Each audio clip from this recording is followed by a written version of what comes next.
É o tema da palavra da noite de hoje.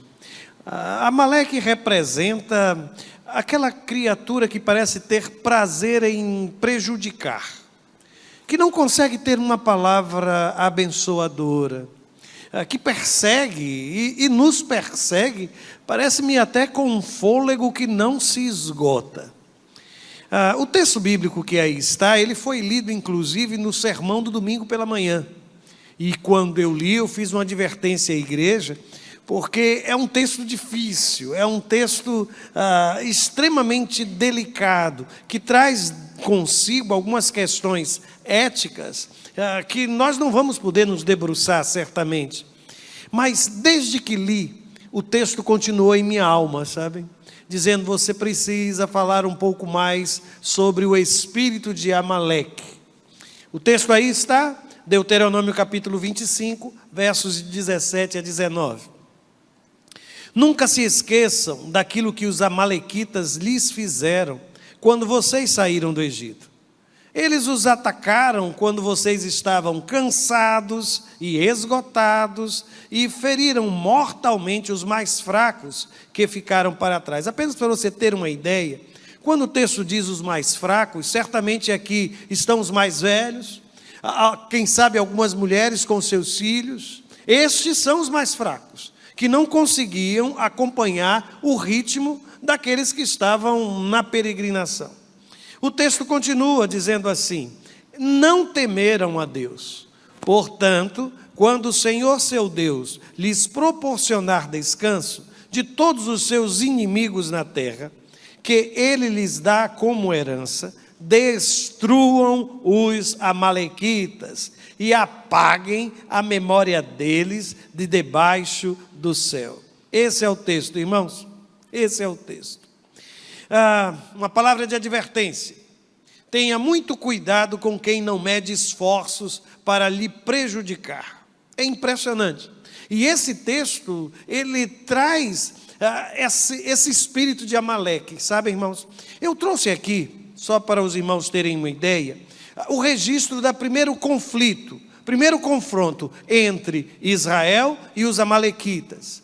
É o texto de Êxodo no capítulo 17. Se você conhece a história bíblica, sabe que naquele instante houve uma guerra. De um lado os israelitas, do outro lado os amalequitas. Lembram daquela história de que Moisés, enquanto estava com a mão erguida, orando, intercedendo pelo povo de Israel, o povo de Israel vencia? É essa a batalha. É esta a batalha.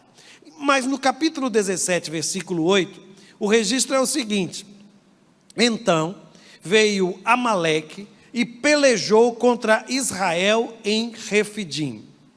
Meus irmãos, eu trouxe um mapa. Deem uma olhada aqui neste mapa. Foi o mais claro que eu consegui encontrar.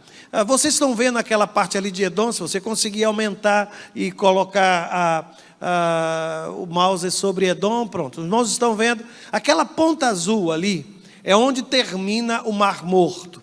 Naquela região é onde fica o Monte Seir, que era o local de habitação dos amalequitas. Reduza de novo. Agora procura ali embaixo, junto ao Mar Vermelho, um lugar chamado Rafidim. Estão vendo? Isso. Gravem este lugar e agora diminua de novo. Isso. Conseguem agora fazer o trajeto entre Rafidim e onde ficava, onde era a morada, onde habitavam os amalequitas? Eu tentei descobrir a distância caminhando. E o que eu consegui, irmãos, foi a informação de que pelo menos 3 dias de caminhada entre onde era o local de habitação dos amalequitas e onde o povo de Israel estava acampado. E eu fiquei imaginando, meu Deus, aquela gente saiu 3 dias caminhando para perseguir o povo de Israel e fazer guerra com o exército de Israel. Eles não estavam passando no quintal dos amalequitas.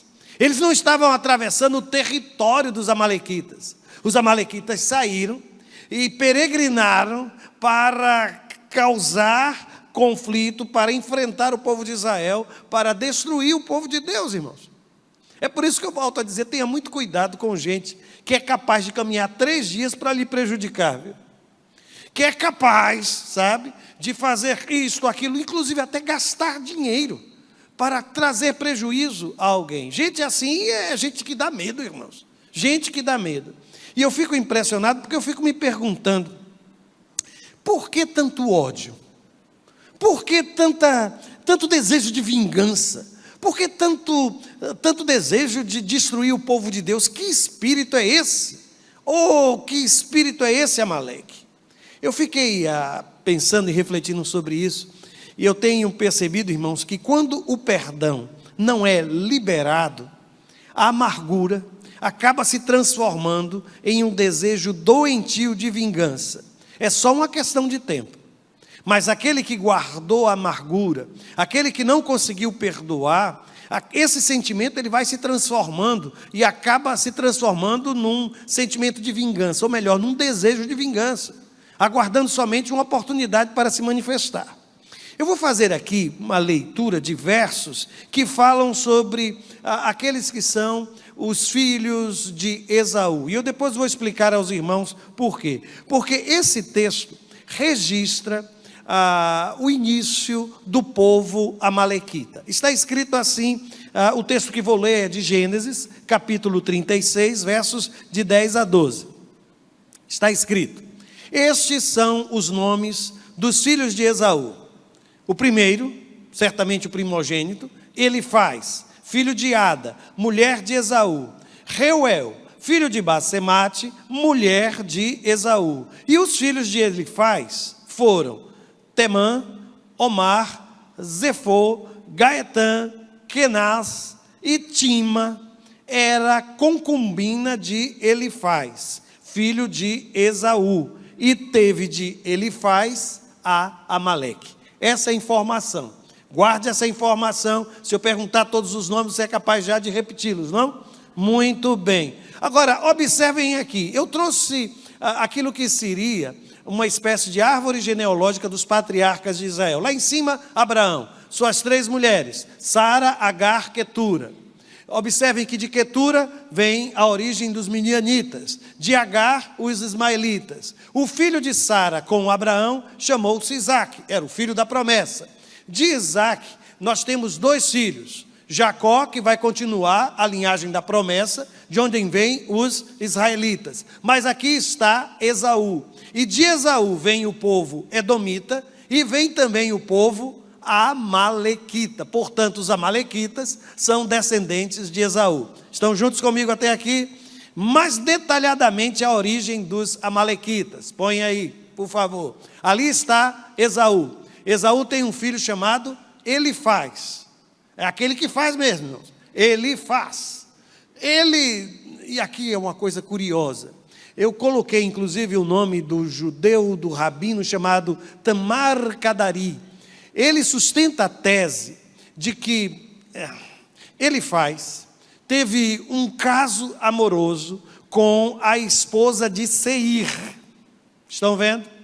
Seir, do lado de cá, a esposa dele, com ele teve Lotã. Se você for para o capítulo 36, você vai ler que Timná era irmã de Lotã. Só que este rabino, ele sustenta que Elifaz teve uma filha com a esposa de Seir, um caso de adultério, e depois teve um filho com a sua própria filha. E o resultado desta união teria sido Amaleque. Eu não posso dizer aos irmãos que isso aí, mas é coisa para a gente pensar, não é, irmãos? É coisa para a gente pensar. Agora, alguém ainda se lembra qual foi o capítulo que eu li de Gênesis? Alguém ainda lembra? 30 aí? Bom, agora me diga, essa pessoa que fez 18 anos deve saber.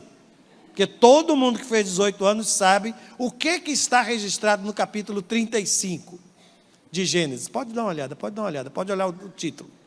Vai rápido. Esgrima bíblico. Vai, Gênesis 35. Como é? Jacó faz uma... Só tem esse título no capítulo 35? Embaixo tem o quê? Sim. Capítulo 35 de Gênesis.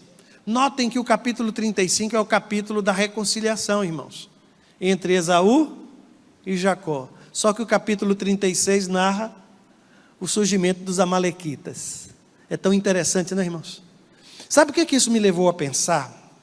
Eu vou dizer, irmãos, o que foi que isso me levou a pensar. Que um dos grandes desafios do perdão é aplacar a ira dos que acabaram se envolvendo num problema que nem era deles.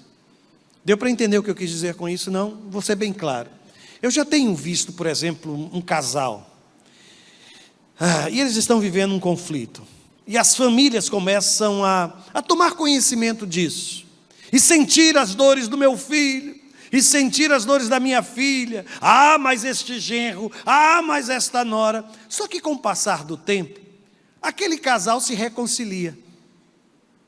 Sabe aquela raiva que eles estavam do outro? Passou.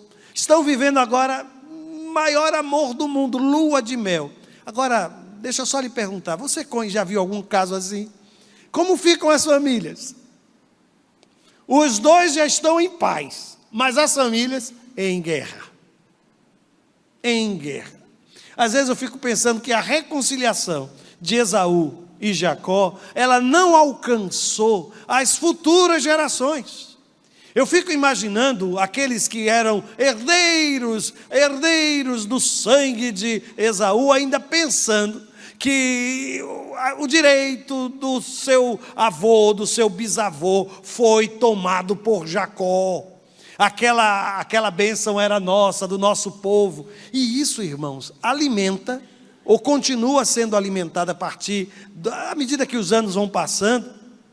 E é por isso que eu acho, sabe, irmãos, que às vezes um dos grandes desafios do perdão é alcançar não somente as partes envolvidas, mas aqueles que de alguma forma acabaram sentindo as dores, sofrendo em conjunto. Por isso, se tem alguém aqui, viu? E aí eu vou ser bem claro, se tem alguém aqui com problemas de relação com nora, com genro, porque os dois brigaram, e os dois agora estão em mil amores, sabe, um com o outro, por favor, não estrague aquilo que certamente Deus está fazendo na vida do seu filho, na vida de sua filha.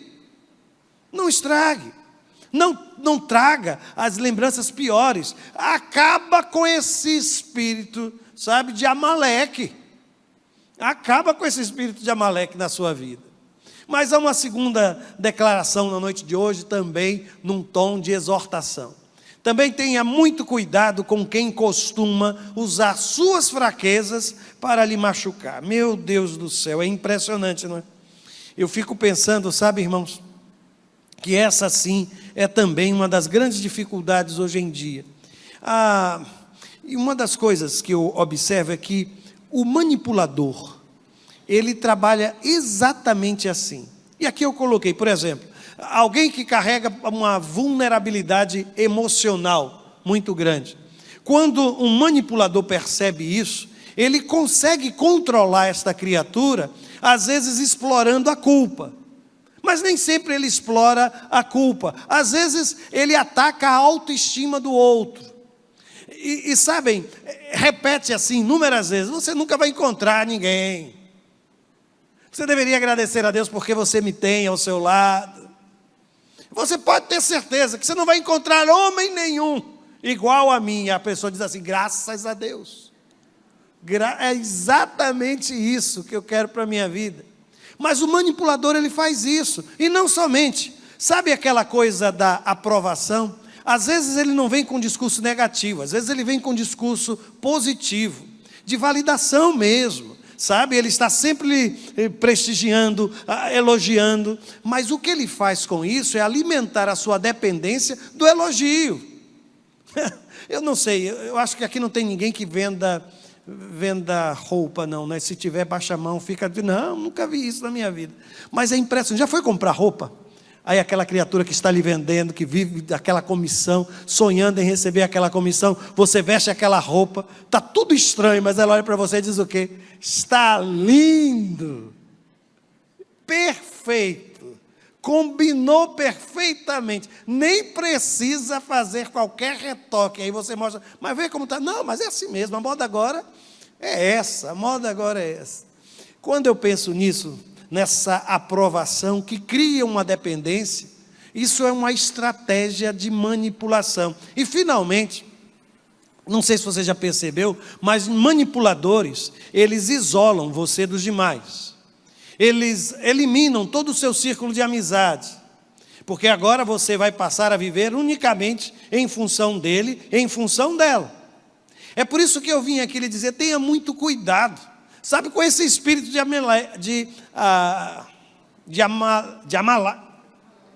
isso mesmo, irmão, Amaleque, isso mesmo. É tanto midianita, moabita, malequita, que a gente fica com, irmãos, dá uma confusão, é um dom de línguas agora cheio.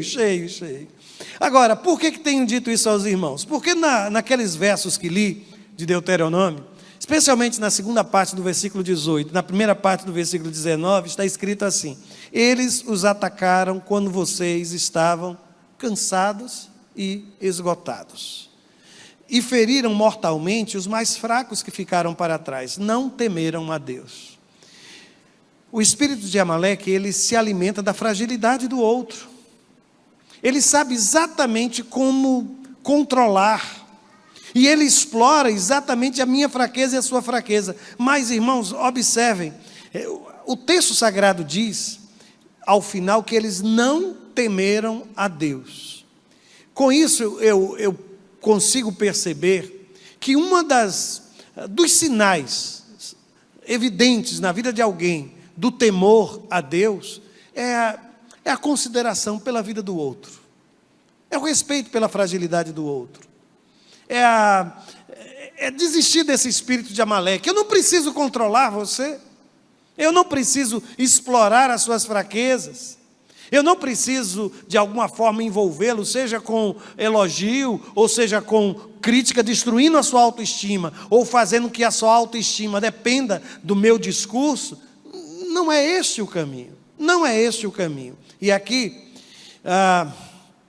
não deixe para seus filhos uma herança recheada de problemas que você não teve coragem de enfrentar. Porque o texto bíblico lá de Deuteronômio, apesar dele ser impactante, Deus foi muito claro com o povo de Israel. Disse o quê, irmãos? Olha, eles estão atacando vocês agora, mas eu quero que vocês façam o seguinte: quando vocês ocuparem a terra, quando vocês já tiverem conquistado a terra, eliminem. Lembram-se disso? Destruam. E aí, por isso, eu sei que isso é uma questão ética muito delicada, mas, por favor, concentre-se naquilo que Deus está falando. O que é que Deus está falando? O problema pode ser maior se você não destruí-lo agora e arrancá-lo pela raiz. Esqueça essa coisa de matar alguém, que eu não quero que ninguém saia daqui matando quem quer que seja.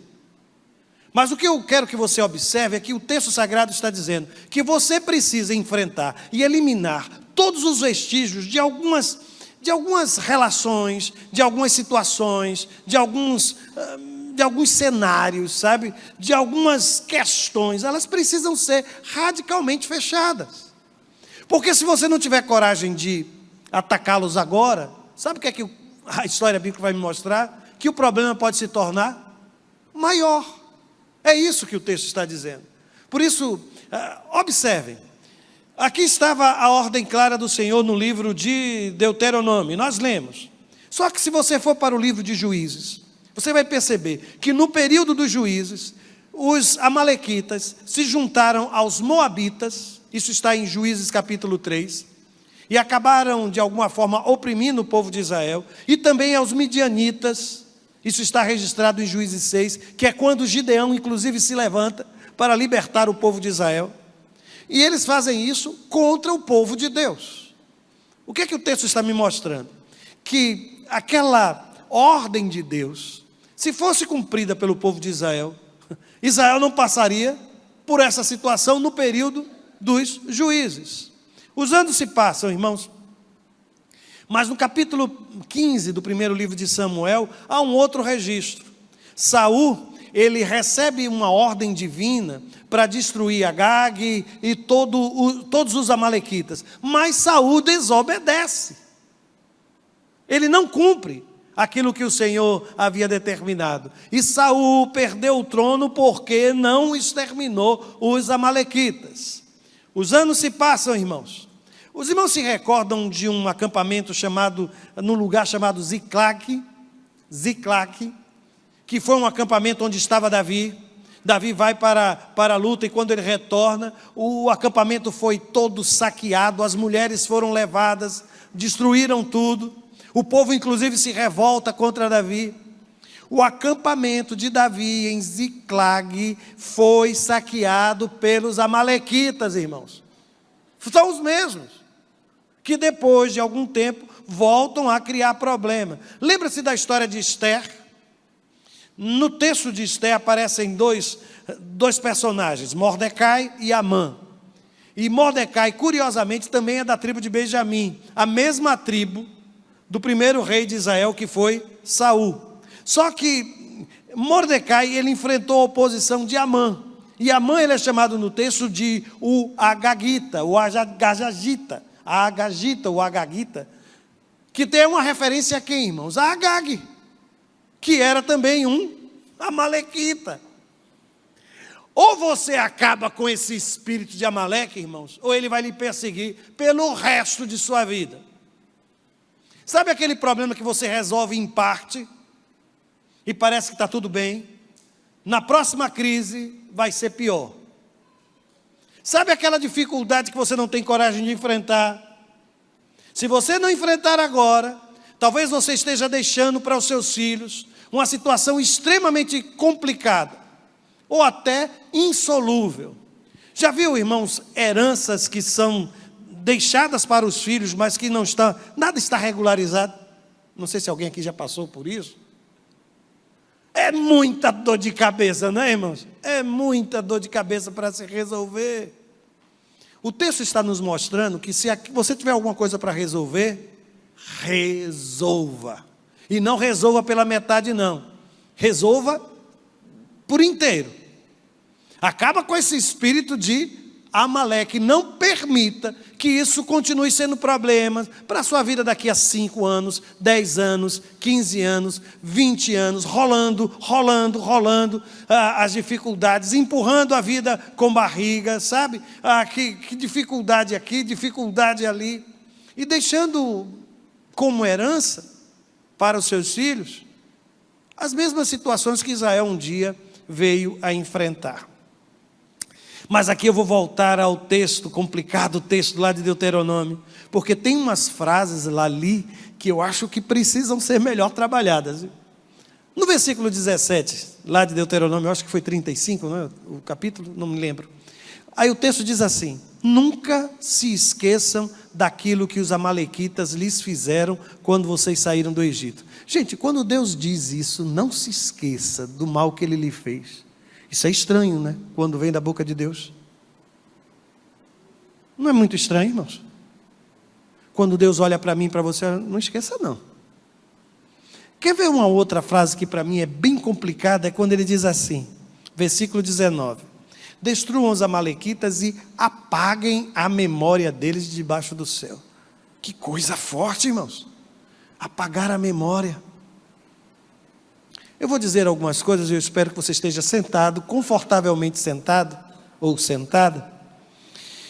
Mas quando a Bíblia olha para mim e para você e diz assim, olha, nunca se esqueça, talvez seja, irmãos, para a gente acordar para algumas realidades. Sabe, a violência que eu sofri ontem, amanhã ela pode se tornar ainda mais aguda. Quando Deus lhe convida a ser uma pessoa serena e mansa, Ele não está lhe chamando para ser, desculpa a expressão, idiota. Sabe, quando Sansão, o homem mais forte, tem uma relação com Dalila, e ele diz, qual é o segredo da tua força? Ela diz, amarre-me com cordas novas. O camarada vai dormir, ele acorda, está amarrado, irmãos. E ele não percebe aquilo. Eu às vezes fico dizendo, é muita tolice, não é, irmãos? É muita tolice. Mas é porque às vezes a paixão cega. Oh, coisa linda, ela me amarrou todinho. Eu nunca vi ninguém dar um nó tão bonito quanto esse, Dalila. Me parece que às vezes a gente precisa continuar lembrando de algumas coisas. Sabe por quê? Para não voltar a sofrer. Eu me lembro de um terapeuta que, quando ele recebia alguém em crise, pensando em separação, em coisas assim, ele dizia assim: você está aqui e escreve tudinho. A pessoa escrevia, ele guardava. Porque ele sempre dizia que existe uma chamada crise de amnésia, que depois de umas vezes consumada a separação, aquela pessoa passa por uma fase assim: mas ele era tão bom. Espera aí que eu vou lhe mostrar o que foi que você me disse sobre ele, está aqui. Aí colocava o papel sobre a mesa. Não estou aqui sugerindo que ninguém faça isso não, só estou relatando aquilo que está no texto sagrado. Que tem certas coisas que a gente deve guardar sim, para ser mais cauteloso, sabe, para não se permitir ser enganado e sofrer por uma segunda vez, uma terceira vez, uma quarta vez, uma quinta vez. E quando o texto, por exemplo, fala em apagar a memória, gente, tem tanta coisa que eu queria... Alguém aqui gostaria de ter o poder de apagar da memória algumas coisas que já viveu, algumas coisas que já escutou? Gente, lembrar das coisas é uma bênção. Eu sou do tempo do Memorex, sabe, que a gente tomava comprimido para poder lembrar das coisas. Chega uma fase na vida que você vai tomar o remédio para a memória e se esquece de tomar. Eu não sei como é que a gente vai viver de uma forma assim, mas o fato é que, sabe, apagar da memória às vezes é uma coisa interessante. Agora, para que vocês não saiam aqui preocupados com o texto, eu vou lhe mostrar uma outra realidade completamente diferente. O mesmo Deus, no mesmo Antigo Testamento, falando pela boca do profeta Isaías, ele olha para o povo de Israel e fala dele, do próprio Senhor, na sua relação com Israel. Ele diz o seguinte: eu mesmo sou o que apago as tuas transgressões por amor de mim, e dos teus pecados não me lembro. O Deus que disse: olha, não esqueça do que ele lhe fez, é o Deus que diz assim: eu não me lembro, eu esqueci. O mesmo Deus que diz assim: apaga a memória deles, se eu for apagar as transgressões, porque aqui a gente observa que Deus não está falando do transgressor, mas a transgressão. Não está falando da pessoa, mas da atitude, do comportamento. E há uma diferença tão grande entre as duas coisas, né? Agora, o grande segredo da vida é saber quando agir segundo o texto de Deuteronômio e quando agir segundo o texto de Isaías. Quanto é que a gente deve estar disposto a esquecer, a apagar as transgressões? Quando é, irmãos? Quando existe arrependimento e perdão. Quando existe isso, irmãos, sim, aí o texto sagrado diz: a gente precisa aprender a lidar com isso. Perdoar, aceitar aquele que foi o prejuízo, continuar junto e dizer: vamos juntos. Mas aqui a gente precisa acabar com esse espírito de Amaleque, não é, irmãos? Conhece algum Amaleque? Tem algum Amaleque lhe perguntando, alguma Amaleque lhe perturbando o juízo? Não precisa dizer, não precisa, fica tranquilo. Eu vou lhe dizer que Deus sabe nos orientar. E se você tem dúvidas sobre se deve perdoar, se deve esquecer, ignorar, coloca seu joelho no chão, dobrado, sabe? E recorra à orientação de Deus. Porque em alguns momentos, meus irmãos, a gente precisa ter coragem para enfrentar certas coisas. A gente precisa ter coragem. Coragem para perdoar, coragem para dizer: olha, deu, chega. Eu sei que a palavra é difícil, não é, hoje? E vai deixar muitas coisas sendo trabalhadas na mente, na alma, no coração.